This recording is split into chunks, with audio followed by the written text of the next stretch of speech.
We can or we can't. It's fine. Just love I think dropping they're just in. grabbing me a coffee. I just want to make sure they didn't interrupt you. Yeah, don't worry about it. Thanks a lot. You're so welcome. Right on. Thank you very much. Oh, it feels awful to hand you a... No, it's so okay. Gross. Well, I'm a terrible person. No. Yeah, I have a hard time with that stuff, too. Do you let someone unpack you when you come back from vacation? Do you have an assistant? No, nobody unpacks me. I have to unpack myself. Like, no one should touch my laundry, even if they're also, no one will touch my stuff. So it's not by choice. It's not like there's a butler standing there and I stop the butler from unpacking. No, nobody unpacks me. That would bother me. Yeah, me too. And also, it's just not available. What my dream is that someone packs for me. How will you be sure they're going to pack what you want to wear? Or are you pretty consistent? I'm pretty consistent, and I'm talking about shampoo, conditioner. I start from scratch every single time. And I am, I've been around on this earth a lot longer than you, Mr. Mayor, and I still don't know why I start from scratch every time. And I go, okay, gonna go to Bangkok to shoot this travel show.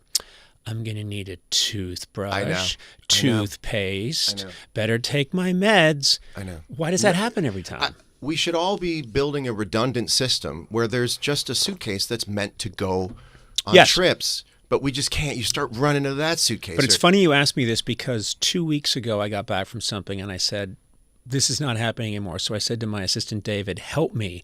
Let's build together. And I talk like I'm Oppenheimer building the bomb. I'm like saying, like, listen to this. Yes. We're going to build. It's going to be a small case that holds all my toiletries. And then when I'm come back from a trip, we refill it. And it's ready to go. And I'm cackling like I've come up with something that no one's thought of before. I do the same thing with the bags I pack. The small bags. I love, before I go on a trip, I guess it's the way I deal with the nervousness of going on a trip, is that I prepare like a small everyday carry bag. Yes. And that thing's got to have all my little toys and knickknacks in there. And if you do it right, and what you just said, I'm going to come home and I'm going to resupply. Yes. I'm going to resupply because everything in that bag was necessary and needed and used, and I will resupply. And then we don't do it. It particleizes and goes all over. But also, I think if we did do it, something would be wrong with us. I mean, there are people who probably do that, very successful businessmen, probably an illegitimate business, but I'm guessing. You know what's interesting to me is, I mean, I'm going to have as many questions for you as you have for me, but the myth of for a long time, because I'm a hobby guitarist, it's for me a hobby, and I get into sometimes, I'm going to bring a travel guitar with me that I can practice. And then I find you don't do that. You don't use it when you travel. When you get there, you just leave it in the case, you're saying? No, what I'm saying is when I'm on the plane, I'm too self-conscious to take out a thing and in front of other people be noodling and trying to do some scales, and it just doesn't happen. A lot of questions just came from this. Okay. We have to address whether this is a private jet. You would not take out a small travel guitar on a United I don't flight. often. My rule is I'll fly on a private jet if someone else is paying for it. That's my rule. It's not much of a rule. It's more. It's more of I'm a dick. No. If someone is going somewhere and they say, "Hey, I'm also going there. You can fly with me. I'll go." But for the most part, I would rather educate my children. Right. Yeah. So I fly commercial, and I'm fortunate. Like I get to fly in the part of the plane where I get some leg room, which is nice. Sometimes a commercial is better than a private if you're flying somewhere. Yeah. Sometimes there's more to look at. There's more to do. There's more to be given to you. You can, But also, I was shocked when I found out what people pay. It's insane.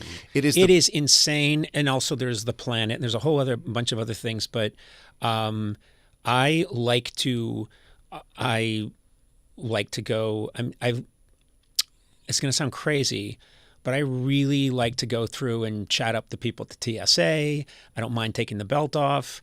I like being in the world with other people that are traveling. And it's also, flying commercial is so smart if you don't want to go broke. I know.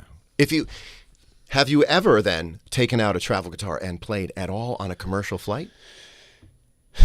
I think I took it out and was really trying to unobtrusively play, and I had, of course, my, the whole rig where it so it was an electric. It was a little electric guitar. Little electric, and it plugs into something that, so that you're getting an electric, you're getting the electric sound through the headphones, and you put the whole contraption together, and it's mostly just a neck with a little bit of a body. And I just feel, it just feels stupid. Well, I could never do it. You can't do it. Because everyone would see. It would be like you having a little orange microphone and the Eisenhower building up a little desk for your... Yeah. It would be like you turning the seat back tray into a little... You'd be doing the thing everyone expects you to do on the plane. For me, it would be, isn't that kind of... Well, that's weird. Conan O'Brien's messing around with the guitar. And it would be if you were on a flight, with Slash... and he was throwing pottery. Yes. He was like making a pot, and he had a little spinning wheel in his lap. People would be like, "Oh, that's cool. I saw Slash making a pot." But if Slash took out a guitar and started and started going boop boop boop boop boop boop boop boop boop boop, then it's a freak show. It's a freak show, and so you can't do that. I could never do it. Yeah, but that's really an amount of bravery I would just never have. I have embarrassment around like having the guitar on me. I remember watching the movie La Bamba, and Richie Valens was walking through high school with the guitar on his back, no case. Yeah. And I was always just like, you can't do that. You can't have it out. I play very quiet. If I go to Guitar Center, I actually play extremely quietly. I found out that people who really know how to play quietly and people who don't play very, very loud. Right. As a rule of thumb. They just have no... I think it's two things. It's not having a point of reference for, like, don't do that to other people. Right. But they also have no self-awareness. Right. So, it's easy to lose your sense of, no, other people are around. I mean, this was a problem for me for years on the late night show, is that I had a guitar on while we were rehearsing sketches because it's my way of turning off my overthinking brain. And I like that, your fingers have to be doing something. It's the way you can, if you're driving, you can get into a Zen place because your brain, your reptile brain, needs to be focused on lines on the highway, traffic rules, this person just cut in front of me. But it's also not that difficult. And if you're doing scales, or you're doing licks that you've done a million times, your fingers are just moving, and it's anesthetizing the part of your brain that makes you, this is for me, makes you overthink things. And so then I would be like, I'd have the guitar on, and people would be telling me things, and I'd very calmly be able to say, like, no, that's not the ending. I don't think that's the ending of that sketch. We need to fix that.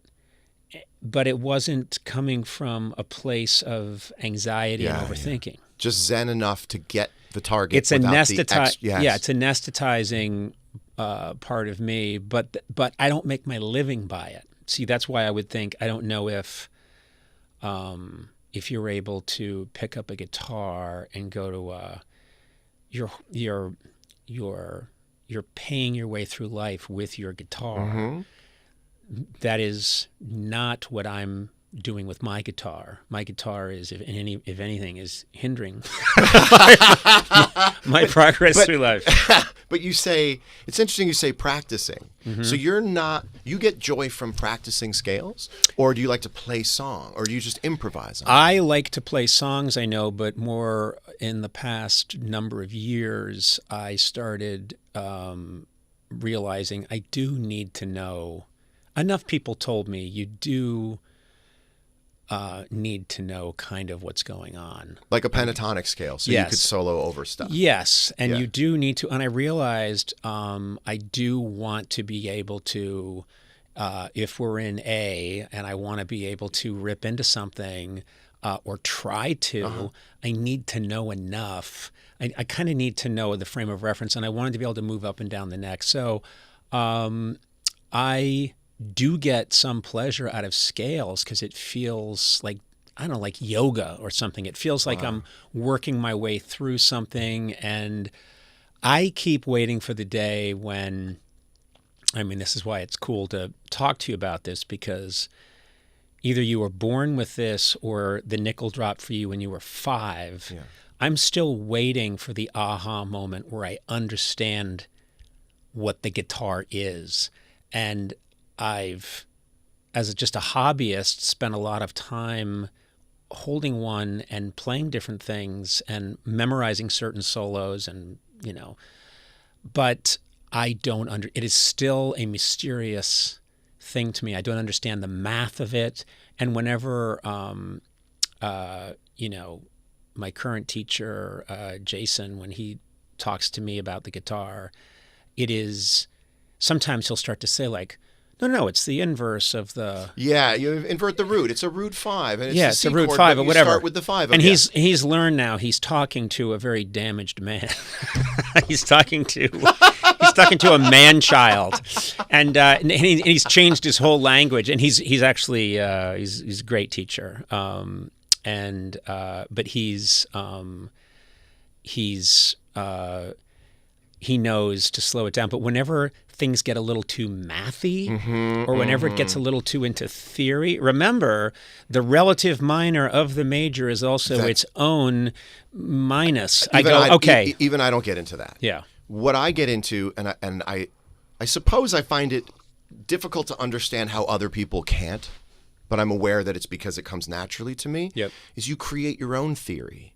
You connect your own dots. Yeah. And you'll say, oh, if the 5th fret on the low E is an A, and 2 strings up and 2 frets over is also an A. Right. Well then, okay, or you get taught a new chord. I always just reverse engineered it. I remember the first time I ever sat down with a guitar, if a teacher taught me a chord, I could hear the chord and go, that's the beginning of Tesla's Signs. I would immediately drop it into what song it was. Yes. And that to me, I remember taking guitar lessons and they would split, my guitar teacher would split the lesson, 15 minutes reading from the book and 15 minutes you'd bring in a song. Oh, that's and he cool. would show you how, and before long it was 30 minutes of bringing in a song, show me how to play the blues. And in my mind, there are these things that I've developed. Like in crime procedurals, there's a corkboard with all the red string. Yes. That's what a guitar neck looks like to me. Yes. Yeah. It's Post-it notes, Scotch tape.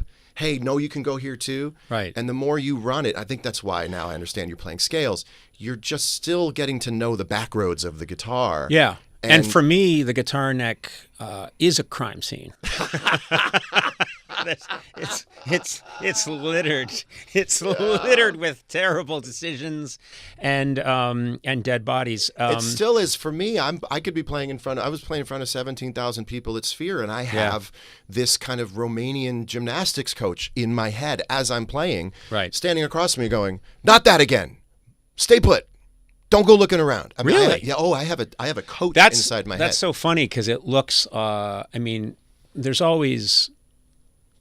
And this is the element of, I think, one of the reasons why, other than you being just in general a great person to talk to, but one of the reasons that I think this is a good conversation, and we've discussed this before, is there is a lifelong or centuries-long fascination that comedians have for musicians and that musicians have for comedians. And I don't know if I ever told you, but my position has always been, if I could do what John Mayer does or Jimmy Page, I'd be out of comedy so fast. I'd be doing that because that's the really cool place to be. And I'll never forget once I did the late night show, and this is in the 90s sometime, and we do the show and the show's over, and someone said, "Did you see who was in the audience?" And I went, "No." And they said, "Jeff Beck was in the audience." And I was like, "What?" And so Jeff Beck, someone brought him down. It's just that tiny studio in 6A. They brought him out. And I'm like, "Oh my God, Jeff Beck, it's just such an honor to meet you." And he was like, "Well, I just have to say, I don't do it. I'm just going to do it." No, it's great. It's great. I'm hearing it. He's just like, "I just have to say, the way you threw the commercial, you finished up your conversation with Al Roker and through to commercial, and I thought, if I could do that," and I'm like, "What the fuck?" Yes. It's like, you're Jeff Beck. I know, but anybody can do. Yeah. No, it's the geometry is so similar to me, it's all about, there are rules in comedy that you're not supposed to have in your head. They're just certain kind of rules. Like what's a rule you're thinking of? Well, I mean, like a classic would be the rule of threes, you know, whatever. Would be just like the simplest, going back to, but, and then there's a million other rules, like the callback. Sure. You know, they're just, you know, you and I mentioned the Guitars, a Crime Scene, and then at the end of the interview, I go like, well, I think we just created our own crime scene. And people go, ha ha. And it literally is something in people's brains that make them think, oh, that's cool. He just tied it up, when all you did was a callback. And another comedian might go, that's kind of lame. Yeah, but you know what I learned about that? Sorry to break in. Yeah, sorry to break in on your... No, this is great. I have found in my experience of hanging out with really great comedians that they earn the right to be hacky occasionally. Yeah. Someone like Will Forte. Yeah. I was at a party with Will Forte, and I'd seen him a bunch. He's one of my favorite comedians, but I've also heard him say things that only he can get away with because low-hanging fruit to people who've established they know the top of the tree well is actually really funny, in the same way that I can write a rhyme that might not be great. But you're aware of my other rhymes. You know I can. Right. You earn your right to hang out at the bottom every once in a while. Oh, God forbid. I mean, I don't just hang out at the bottom. I have an apartment there. but I have a pied-à-terre. I love being almost intentionally... Well, that's unfunny. I love it. I love, you know, sometimes saying something really unfunny and then saying, did you like that? Yes. And people will go, oh, wasn't that good? And they go like, yeah, but come on, think about it, right? And you're just being an asshole, but it's I don't know what it is. You have tenure.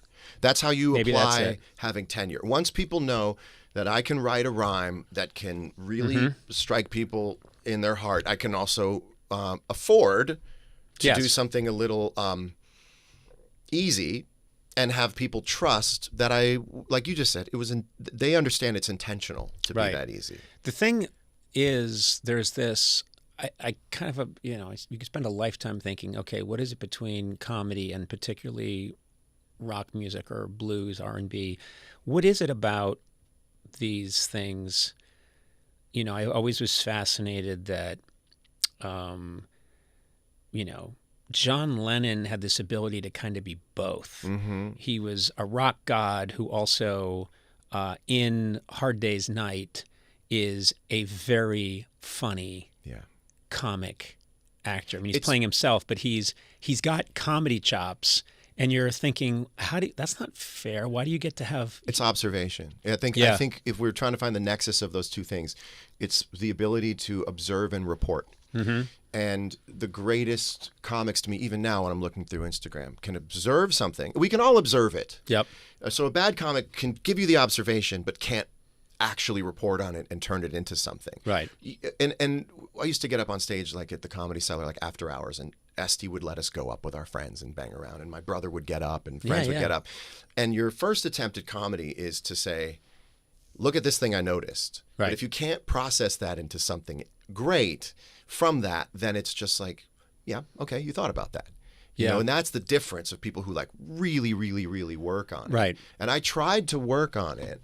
And I went up on stage, I did whatever I could, and I just found that whatever I had hewn out of myself into being a musician, people just could not understand that what I was doing was comedy. Like if I ever got on stage and said anything about a girlfriend, even if I didn't have a girlfriend, but it was a good setup to a joke, they would immediately leave the joke and go, who's his girlfriend right now? Yeah, yeah. So that just didn't work. But that was my second question.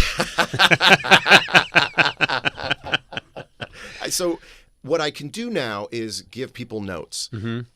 We would agree on who's funny and why, and who's not funny and why. But I'm more like an acting coach who can't be in a movie. But I can understand it, and I can communicate, and I do shows with Dave Chappelle, and I'm really good at setting him up. Yeah. Because I know what he can be given that he can really hit out of the park. What's got fuzz on it that he can take advantage of. And that's where I think there's the closest I can get to describing if there's a crossover between comedy and music. Someone like Chappelle, who's, you know, clearly a genius, but he can get up and he can talk for like an hour and 45 minutes and he can meander and wander. And what he's essentially doing is it's musical to me. Absolutely. First of all, I think Chappelle's voice and tone has a musical quality to it, and his rhythm and his inflection and the way his mind works. It's, it's some kind of analogy to music. And when you're listening to someone who's a master at their instrument, they don't have to be hitting the high notes all the time. They don't have to be. I know.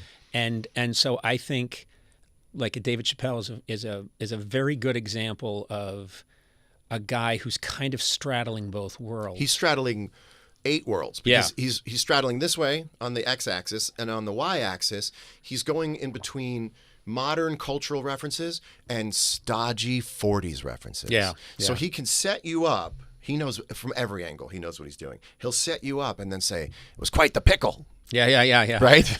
And he'll just use these really stodgy kind of Lillian Vernon catalog type of words. It's one of these things. It's like I still find myself going back to Mitch Hedberg clips because I was fortunate enough to have Mitch on the late night show back in the old days before he died. And I remember just thinking, this guy is coming at this from such a different angle. And I can see the Stephen Wright influence kind of, and I can see this and that, but also he's a complete alien. And there's something musical about Mitch Hedberg. And he had that great joke about belt loops. And he was like, I was looking down at my pants. He's got this weird stoner rhythm. He's like, I'm looking down at my pants. And he said, I've got belt loops, but I also have a belt. So is the belt holding up the loops, or the loops holding onto the belt? He said, who's the hero here? I'm like, it's such a great... Yeah. The joke is almost nothing, and then he came up with that gem, which is, who's the hero? Yeah. Well, neither one's a hero. Yes. It's not a heroic situation holding up your pants, Mitch, but he would choose word choice, diction. If you can get just the right word, I know. That's music. It's music, and I just I'm fascinated by it, and I think Winston Churchill. I love history, and Winston Churchill was this incredible statesman, orator, perfect man at the perfect time. 1940 England. He's going to stand up to Hitler because no one else has been able to stop this madman, and he's the right guy at the right time, and he says all the right things, and he's just an incredible figure. He was fascinated by painting, and he painted, and he loved it, and he has this quote, because I've been to his estate outside in the country in England, and he Chartwell, and he had this whole painting studio, and he has a quote that someone told me that he said, if there is a second chance at life, another life, I want to try and figure out this painting thing. So everybody, here's Winston Churchill, and I think for me, the guitar is like, okay, I've got this one area where people are like, okay, we like when you do that, and we will pay you enough money to pay off your mortgage to do that. And then there's this other thing where I'm kind of endlessly fascinated with, what is this guitar thing? How does this thing work? What is it? And I know that when I'm 90, I'll never come close to it. I'll never get within 1,000,000 miles of it, but I enjoy the journey. You and I promise you this, you and I and every other guitar player who cares about guitar have the same experience when we play. You scale it up and you can scale it down, and it's the same joy. It's the same joy. That's nice to know. It's the same joy. That's nice to know that if you're in the Sphere and you're playing and you're killing it, that you're getting the joy that you're also giving, as opposed to, all right, let's give them let's give them 17C, right? Pick it off the wall. Let's give them number 25. No, I can't. I couldn't do that, or else I have to keep my own attention span first. That's I've the got guy. A pretty disappearing attention that's the span. guy who, clearly McCartney has, he always was, but he's connected to, even now at 82, maybe 83, mm-hmm. he is connected to the joy of, boy, we just had a good show. Oh, yeah. And you think, God, I mean, he can still feel that same feeling that he felt in Liverpool in 1959. It's 1960. He can still access that. I think he knows somewhere deep inside that that it's over if he doesn't somehow or another. I think about him a lot. I see him in the studio a lot, and he'll come in and visit me in my room. Mm-hmm. And I get the sense that if he's so outgoing and he's so generous and he's so friendly that I wonder, did that occur to him to be that way? Because if he wasn't, nobody would ever approach him. Yeah. And that there's got to be a way to keep that fire burning, or else if you don't, then you're just I wonder if it's just a way to stay Paul. Yeah. And not fall into the crater of Paul McCartney from the Beatles. I just get the sense that he's very aware of how to stay in love with it all so that he doesn't get jaded. He's still one of the most excitable, reactive. I mean, man, you were really playing. He'll come up and he'll air guitar. Yeah. I think, I don't know, maybe I'm applying too much to it, but I think he knows how to keep it grounded and in I think joy. Because what's left if there's no joy? There's just all of this hugeness that is in a vacuum. Yeah. And then if you don't apply joy to it, then it's just a bunch of hugeness that would probably swallow him alive if he doesn't humanize everything. Right. I'm reading into it. I don't know for sure. But I certainly feel like he makes an effort to reach out to other people, because no one on earth would walk up to Paul McCartney and say, hey, I just want to, No, the times I've encountered him a bunch of times, and I don't approach him. If he approaches me, he's on this other level from, I think, just about everybody. But he doesn't want to, but he still wants to play ball with others. Yes. He reminds me of like this big giant who can't hold a baby because he'll just crush the baby. Right. And he's like, but I want to hold a baby. I want to be, and he's had to figure out a way to humanize himself enough to just be a part of the world, which he loves being a part of the world. Right. You also mentioned Jeff Beck, who's a hero of mine in so many ways. Yeah. And the way I think about him most often is that Jeff Beck was not a 24/7 guitar player. He worked on cars most of the time. Yeah. There's something glorious about being so good at your instrument that you can afford to put it away. Right. And in fact, as David Lee Roth said one time, it's cross-training. Yeah. It's cross-training. No, you need to, I learned a long time ago, I have a very strong work ethic, and also a tendency to beat up on myself. And I would combine those two, and if I hadn't actively been working on comedy or a sketch or something, or I was supposed to, but I was instead messing around with an old typewriter or doodling or messing around with the guitar, I would beat up on myself for not, quote, working. Yeah. And as we all know, as we come to learn, especially when you're dealing with something creative, but if you're dealing with anyone who's listening to this who's not in music, not in comedy, you install linoleum, it doesn't matter what you do. When you are away from it, a part of your subconscious is figuring something out. It's why most of the repair in our brain is done when we're asleep. We're not there doing it. And there's a famous quote, I think it was Jack Warner was like walking through the back lot, and he walked past the writers' bungalows, and he got furious because he couldn't hear the typewriters of the writers. He's the writers' bungalows, and he didn't hear any typewriters. And he said, "I'm paying them, and they're not working." And he didn't understand that there's a lot of writing done when you're staring at your typewriter. I have to pee so badly. I know we don't have any sponsors. There's no Blue Apron, but I need to go to a sponsor for a minute because I have to pee so bad. Why don't you urinate and I'll just keep talking? Okay, great. Go urinate. I've got this. Okay. Go urinate. Urinate's very clinical. Yeah, I'm just going to say urinate. Go empty your bladder. Void my bladder. Void your bladder. Yeah. Okay. Of the actually, it's a sterile of its contents. Of its sterile contents. Of its. Body sterilizes it. Thank you. Okay, John Mayer has left the booth to urinate, and I'm here now. And I'm just going to talk about my life, confess that I think John Mayer is wasting his time on the guitar. I think, what is it really, playing a guitar? It's not that hard. You know what I mean? 6 strings. What is it, 12 frets or something? Bullshit. No, I think it's very sad, his commitment. And what's it really led to for him, I don't see it myself.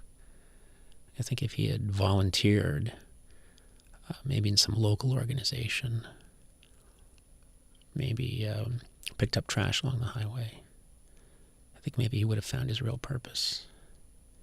But to each his own. This is the tragic path he's taken.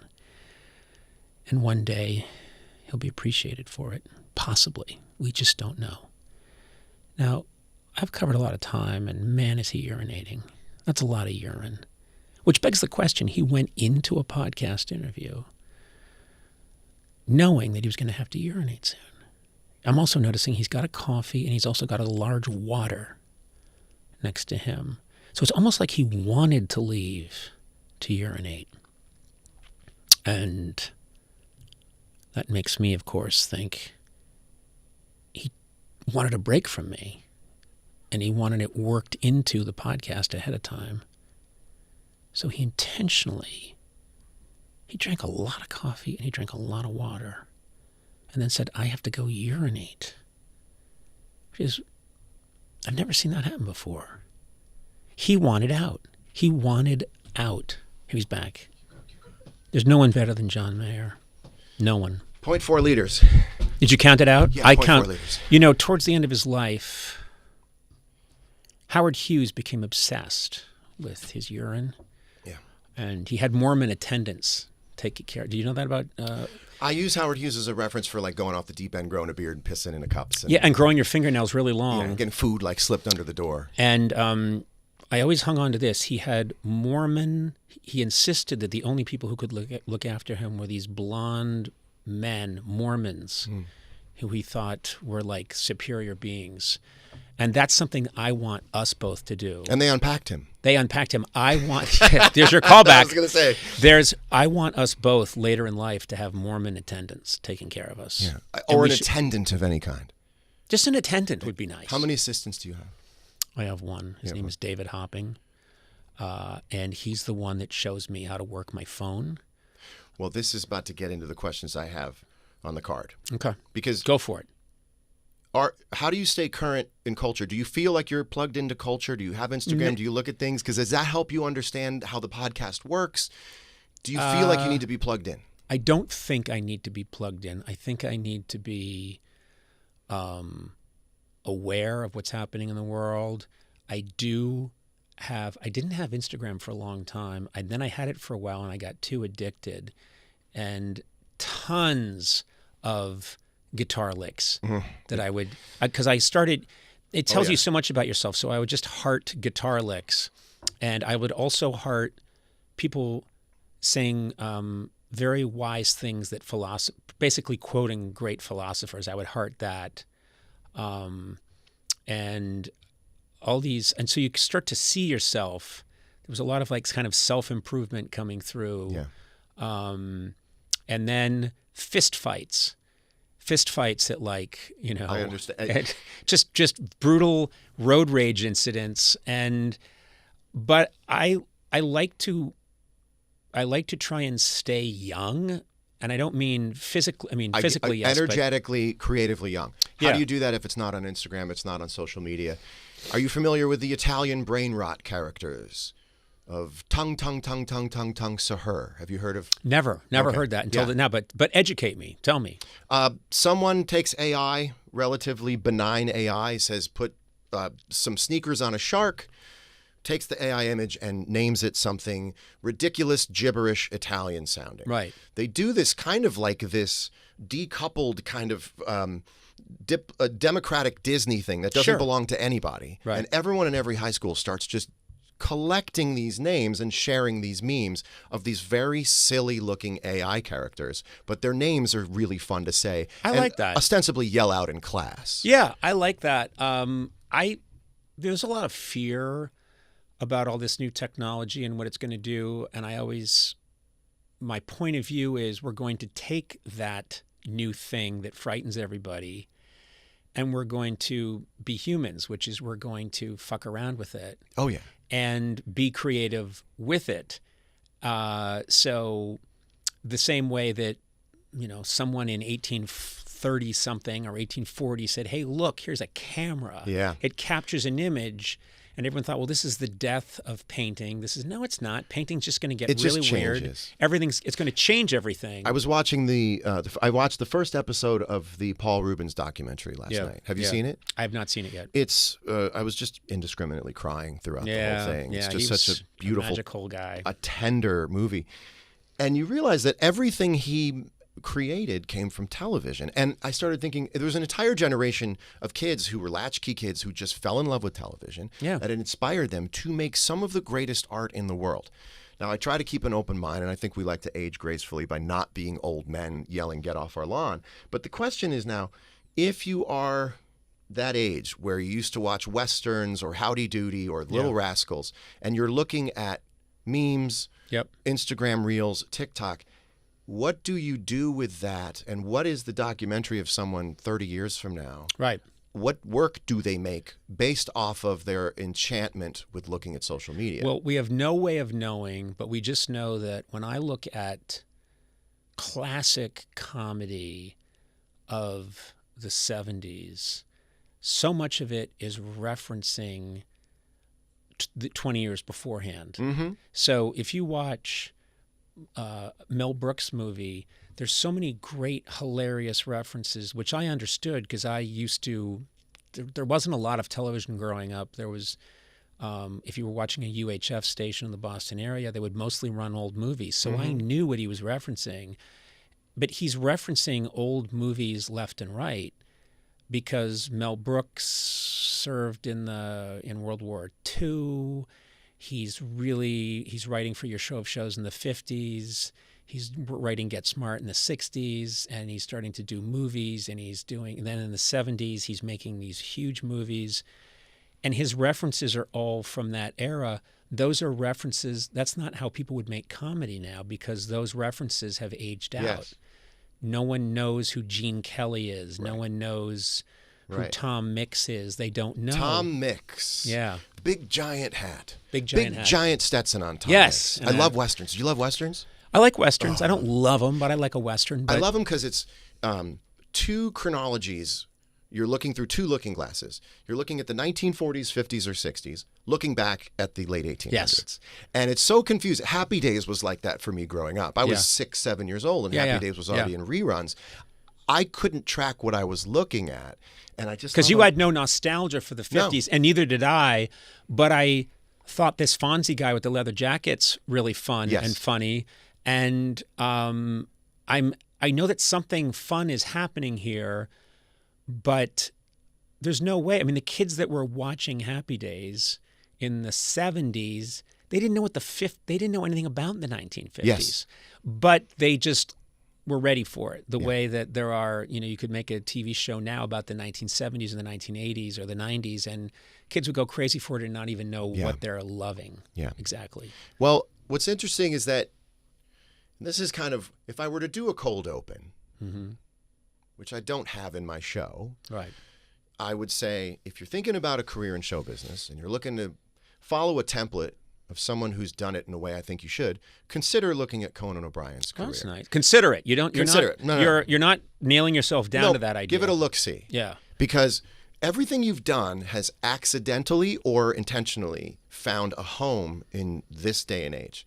Your clips from the show, whatever show it is, keep you and Norm Macdonald, you and Bill Burr, from both the NBC show, the TBS show, they find their home. You have always found your footing, even if... Well, that's nice. I mean, don't you... at what point in your career, if at all yet, have you realized, oh, this particleized, kind of decoupled, seemingly kind of incomplete phase run through all these things has turned into being my fingerprint and a blessing in I disguise. think more recently it started to dawn on me that, well, basically all of us, I don't know about you, but if you had asked me, and this is a weird thing, but I remembered someone asking me when I was in my 20s, what was my hope? And I said, I just want a body of work. Yeah.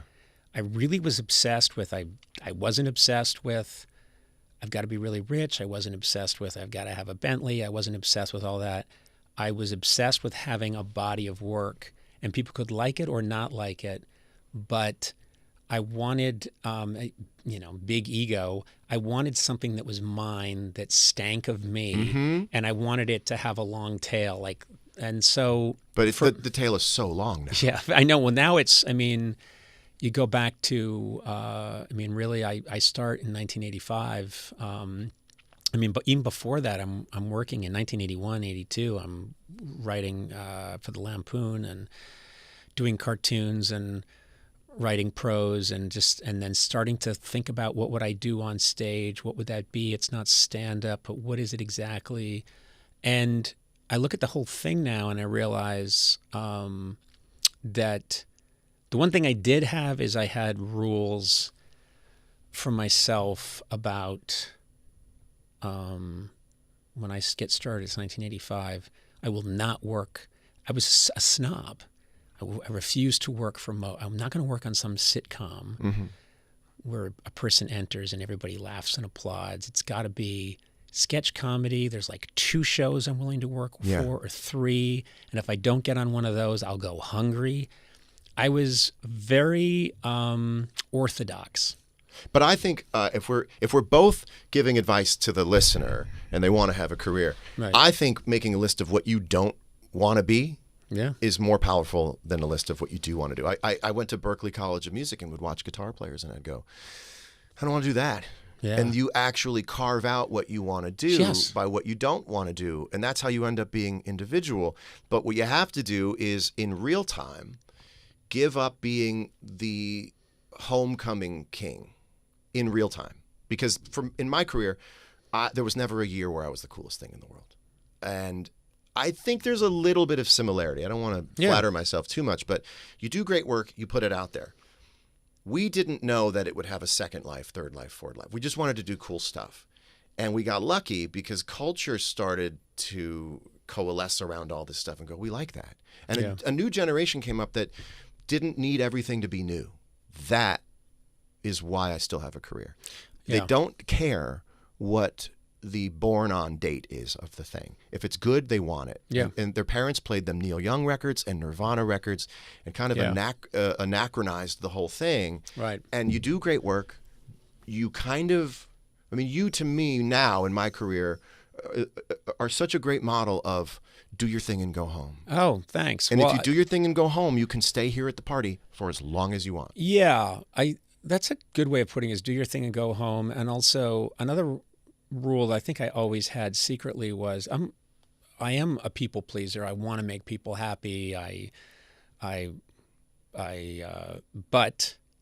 the flip side of that is I'll do my thing, and at a certain point, if a critic or someone says I don't like it, my attitude is that will sting, but I'll also think, well, I can't help you. Yeah. I can't help you is a great, meaning I did what I do, and if that's not your thing, I wish you well. I don't get into the thing of I hate that person for not liking me, or I try not to. I just do your thing and go home. Yes. That's what you do. And, you've had the experience, I've had the experience, anyone listening has had the experience of someone complimenting them and saying, hey, that was great, good job. That feels really nice. And appreciate that and then let it go. You let it go. You just, I want to make sure that I hear it again and I say it again. I can't help you. Yeah. Yeah, I can't help you, meaning, and not in a mean way. Sure. I can't, if someone said, hey, John, the stuff you do is, I know you're technically a good guitarist, but I don't know. I just, what I really like is, I like the music of Squeeze. Yeah. And you think like, I like Squeeze too.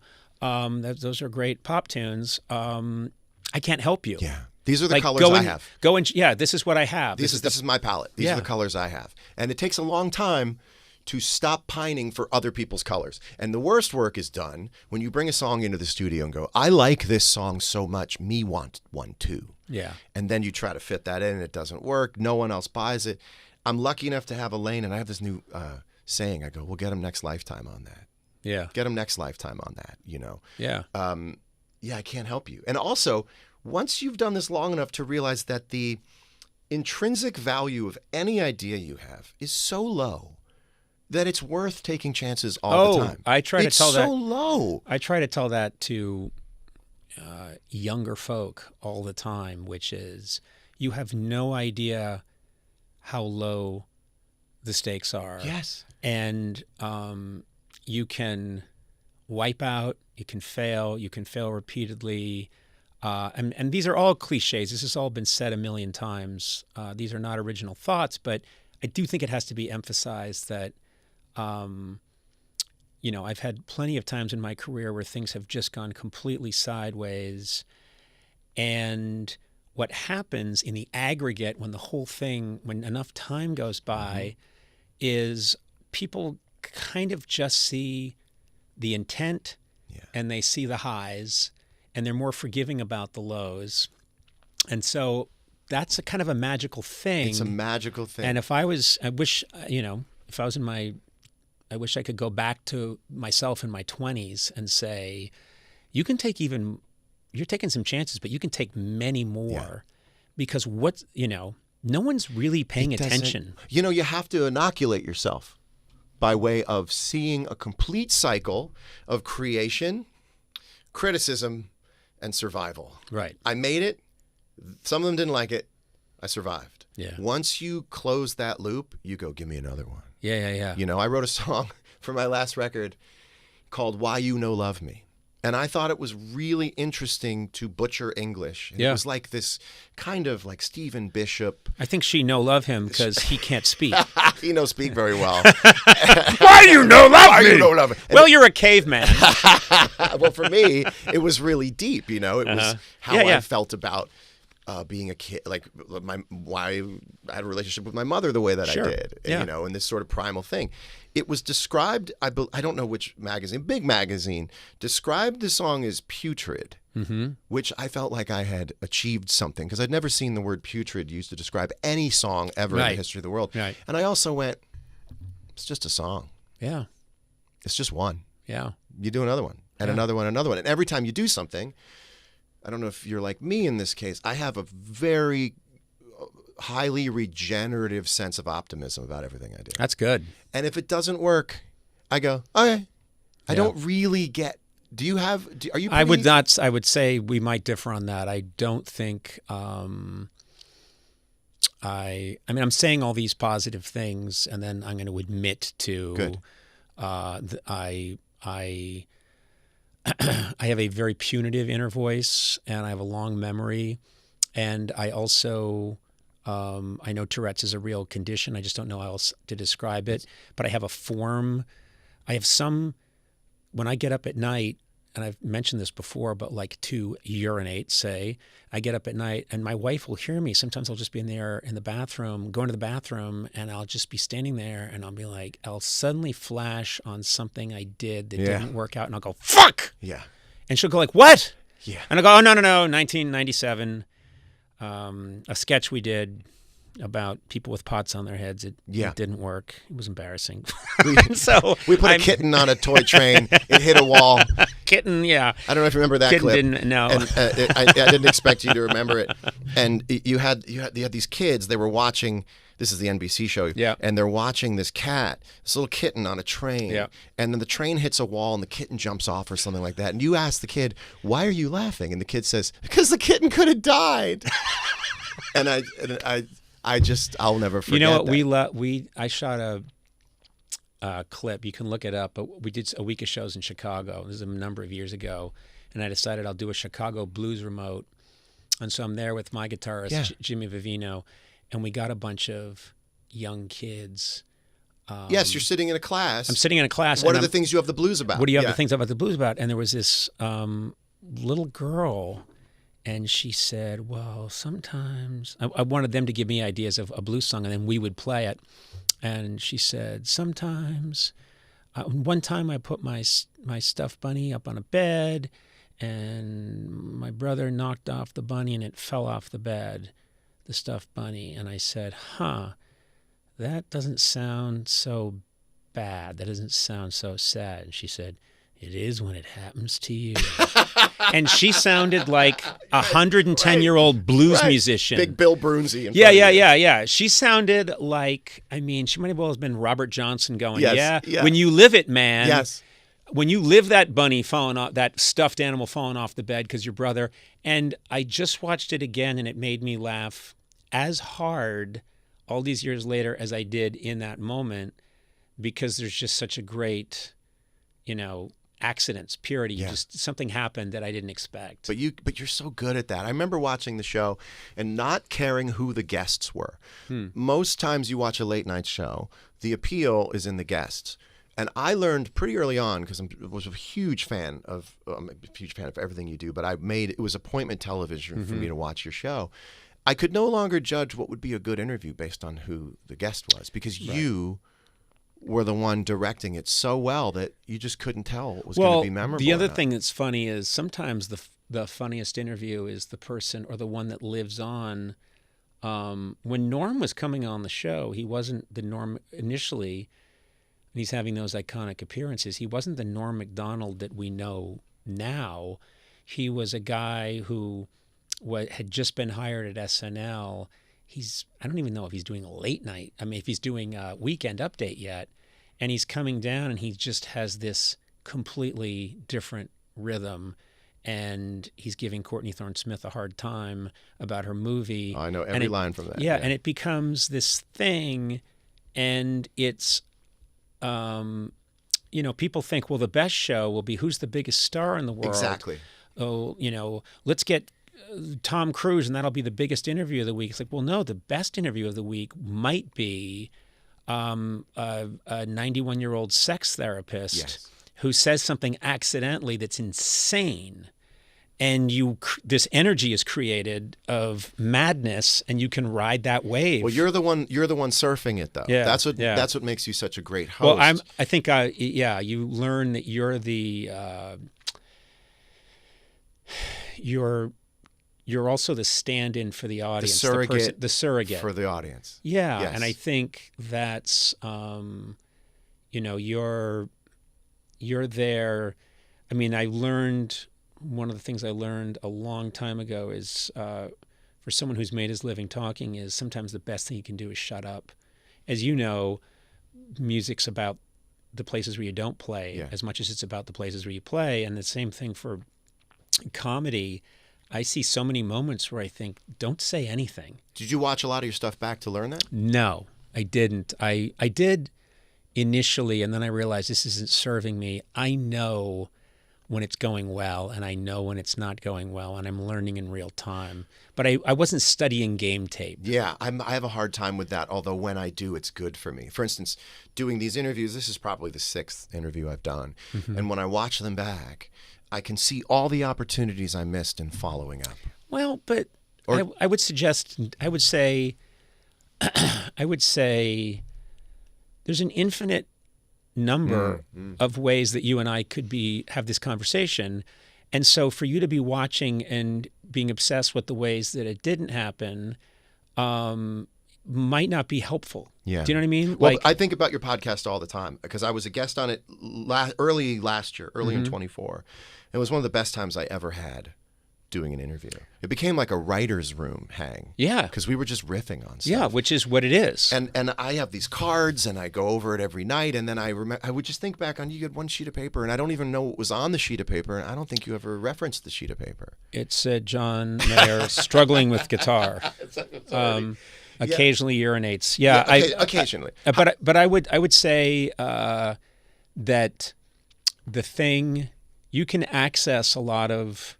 I mean, you're a naturally curious person. When you and I have bumped into each other in the real world and we hang out, we talk, and there might as well be a microphone there. It's not different from what this is. It's not. So I think the one time when I feel like, I really got to have my game face on is if I'm talking to an extremely important person, like a head of state, or, someone, just wrote a giant biography. Ron Chernow just wrote a big biography of Mark Twain, and I felt like he wrote Hamilton, he did one on Grant, he did one on Washington. He is like the biographer of famous American figures, and I've read all of his books. I need to get this Twain book and read it from page to page, cover to cover, and it's 1,200 pages long, and I did it, and that I prepared for, but if you're coming in, what I'll do is I'll think about you, I'll think about what are the things that most interest me about what you're doing, what gets me excited about what you're doing, what am I most curious about, and I will give that some thought, and then we'll just take it from there. Yeah. Well, you trust yourself to take it from there. I mean, you've done this for so long that I wondered, and the Oscars telecast was so great. Oh, thanks. It was. I mean, you got asked back to do it next year. How long after the first one? The next day? Yeah. I mean, it was so great. I still think your career is an incredible. The particular shape of your career happened to be the way the future was going to be anyway, in terms of how people were successful. Oh, that's interesting. And I wondered a couple of questions about that. I wondered, had there not been any teleprompters, let's say on that show you knew what the next cue was, but there was no teleprompters, could you have successfully steered that show based on your experience in front of a crowd? I wouldn't want to try. I mean, sure. I'll say this. I worked with great writing team, and we worked really hard to have good jokes that we felt would thread a needle. There had just been the big fires in LA, and there'd been a lot of, it was a very particular time. We wanted to make sure that that the show had a certain tone, and I have a lot of respect for writing and for preparation. And that's also a very unusual room. It's not like it's not a comedy crowd. Sure. It's a crowd, most people, first of all, a lot of people sitting in the first 10 rows are there to find out what's going to happen in their life. Yeah. And they may not even really be listening. And the camera's getting their reaction. So it's not like no one's there to see me. Wow, that's interesting. So when the camera cuts away, they normally go to A-listers, but the A-listers may be the least ideal to watch because everything's mush to them until they hear their name. Yeah. Until they figure out, well, when's my category up? And okay, we got to tolerate this guy. the wasting time song. Oh, that is so funny. Oh, good. And you want to talk about the crossover between music and comedy. That's it, right? Yeah. Because I do think music itself can be funny without the lyrics having to be funny. And what's so funny to me about the Wasting Time song is that the melody sucks. Yeah. The melody itself, even the chorus, is wasting your time. Yeah. Because it's I waste your time. I waste your time. It's not even. It's such a waste that even the refrain is purposefully unmusical. you're not even making the most of what that could have. It was really important to me that there be that. There's a part in the middle. I say, I won't waste time. I won't waste time, and then we then change time, and I go, oh, why would I waste time? And it's, first of all, vocally not something I should be doing.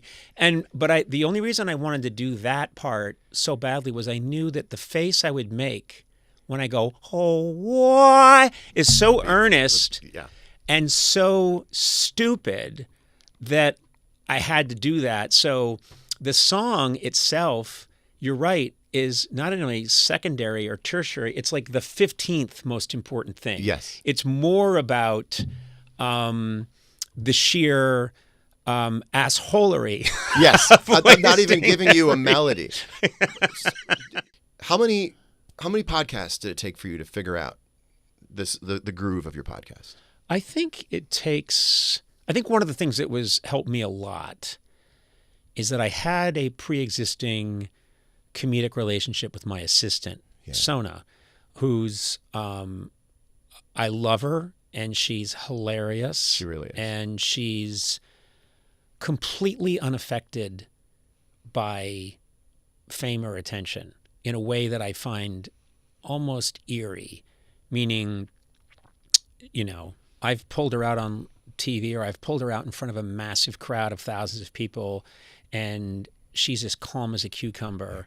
And recent example, I get there's this nice Twain Award that I get. I know. Congratulations. Thank you. Yeah. I go to Washington, and the night before the Twain Awards, they had some people speak who weren't because the show was going to be, John Mulaney and Bill Burr and David Letterman and, just this Will Ferrell and this, Adam,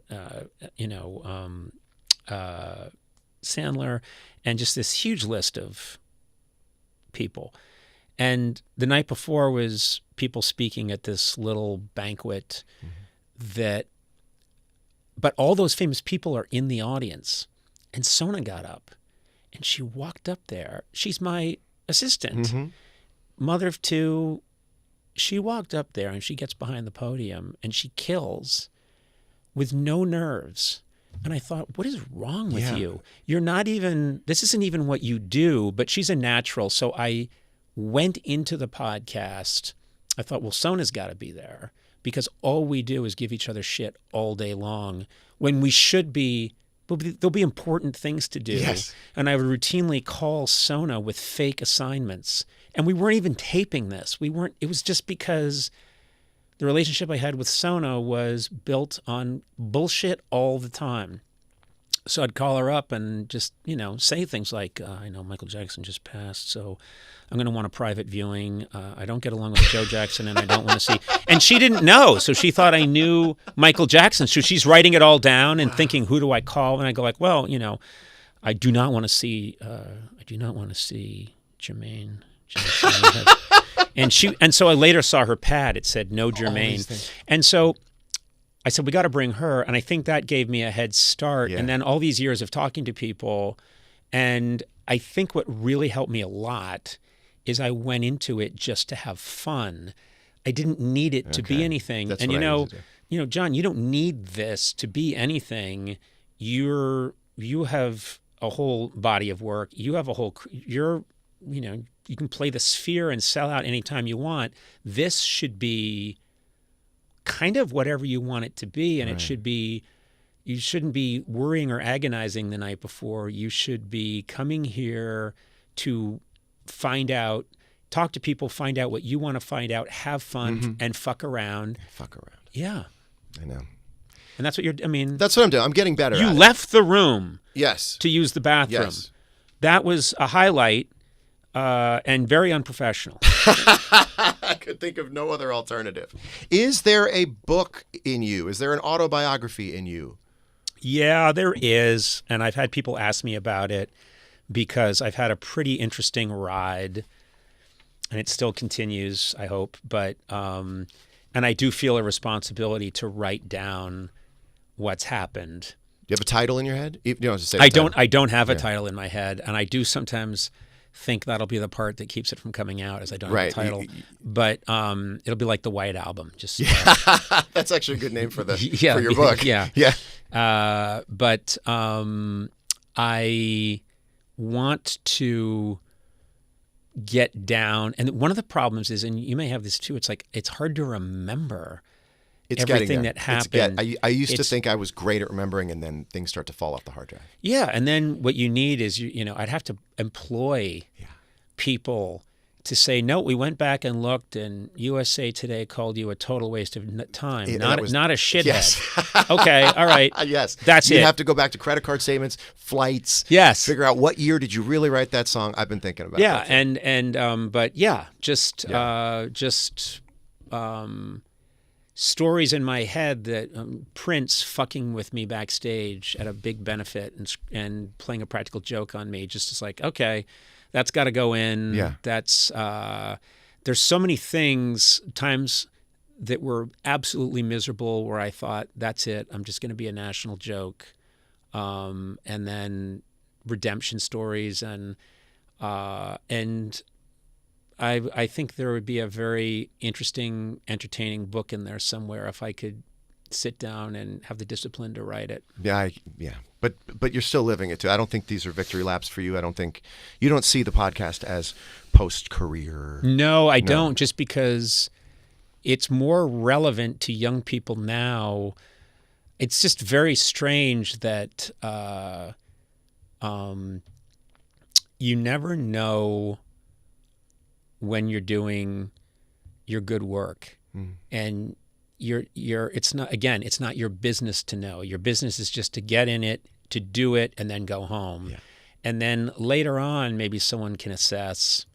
But if you had told me, there are moments from the podcast that I've absolutely loved that have been kind of great comedy moments or also great human moments, and I would say I don't know where they stack up against the comedy from the NBC or TBS years, but that's kind of not up to me. Just keep making the stuff. And I do know that generationally, it's the crazy thing about the internet is that I will have 17 and 16-year-olds come up to me and want to talk to me about something that I did 30 years before they were born. I know. It's weird, but I love it. I'm glad. Thank God for the internet. It's your career is such a great metaphor from top to bottom about never being someone that someone should bet against. Oh, that's interesting. If you look back at your career... Because I bet against me. Well, yeah, we all would kind of bet against ourselves. Yeah. But every time anyone ever gave you an inch, you brought back a mile. Oh, that's nice. And it may not have... Hollywood was doing its thing. And there's some revision now where we're going back and we're auditing something. Yeah. We're auditing quality. Wow, that's interesting. Regardless of where it lives in the timeline. What's really good? Yeah. And... that's why I feel like the greatest tribute to Norm is that, I see Norm Macdonald more every day online than I did 10 years ago. Yeah, yeah. And you've given these comics who have passed this place to live forever online and go around and around. And you've proven you don't have to win in any one year. You do great work. You put it on the shelf. There's a little bit of luck involved. Sure. But there's a whole lot of consistency in staying true to yourself. And now we're in this revisionist moment where we go, wait a minute, time out. Who's big and why? I want to audit everyone. And we're going through this kind of audit of celebrity or importance. And we're going, we want the Norm Macdonald moth joke. Yeah. We want... which was a total accident, by the way. Yeah, because he had nothing, right? He had to stay on. We called a second segment and came up on the break, and he was like, I think that went pretty good. And I was like, yeah, it went great. And then Frank Smiley walked up and said, we're doing another one. And I said, we're doing another one. He went, hey, we're doing another one? And I said, well, we'll do something. And then he starts it, and he basically just tells a 2-line joke, It's the simplest joke in the world. It's basically a knock-knock joke, but tells it the way Dostoevsky would have written it, and has the balls to do it over a long segment, and then hits the punchline, and it's like the end of The Natural when Robert Redford hits the lights and they explode. I'll watch it every time. And I think some of the joy is just people cannot believe that he just made that up on the spot.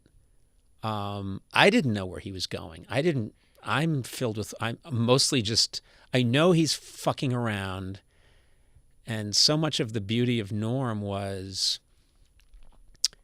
he decided, and he started doing it early, I'm going to come out and I'm going to tell the oldest joke in the world as if it happened to me. So he used to come out and go, Conan, I bought a farm. Yes. I go, you bought a farm? And I have 3 daughters, each one pray to the next. And I go, wow. And I can tell, this is like a traveling salesman joke. And then one day a salesman comes by, he does.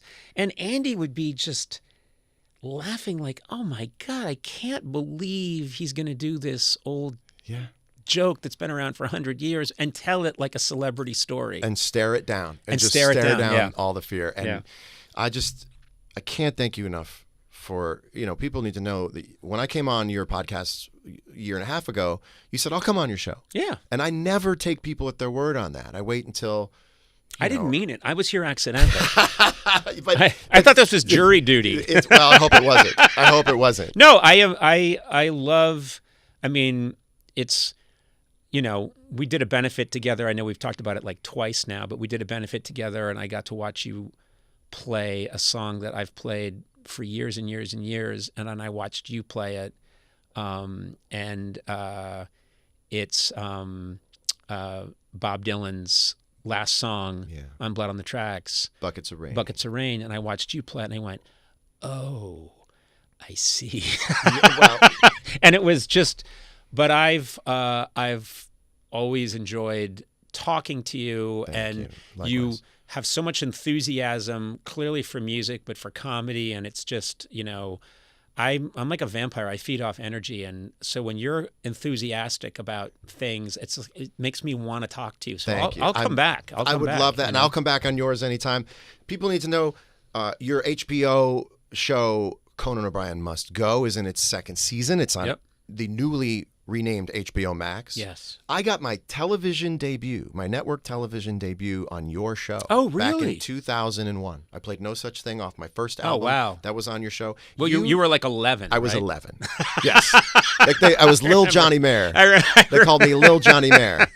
And then you gave a toast to me on my 30th birthday at the Rainbow Room. That's right. Out of the good, I don't think money was exchanged. No money was exchanged. Out of the goodness of your heart, post-show, you stay in the city, or you stay out and about, and you come late at night and you toast me on my 30th birthday at the Rainbow Room. I think you were wearing a burgundy jacket. Yeah, I was celebrating. You were in your burgundy phase. Yes, I was in my burgundy. My dad was turning 80. I was turning 30. You were kind enough to do that. Of course. You and I also co-produced a documentary for TLC. That's was right. Really nice. Yeah, That's right. Scabs. I'm still furious that I wasn't paid. Scabs, Nature's Bandages, I think is what we worked on. We had a lot of fun on that. Well, I will send you a check anytime. Hey, absolute pleasure. And like I say, the less you think about this, the more fun you have. I mean, that's all you're doing. You're doing it. So don't think about it. I won't. So I don't need to make this many things. I didn't even go to them. Exactly. Yeah. You are tall. Any lower back pain? That's not a good question. That's not a good question. Actually, it's a great question. Boy, would I have a good story for you. He's Conan O'Brien. He's the best. Thank you for being on the show. Thank you for having me. Thank you.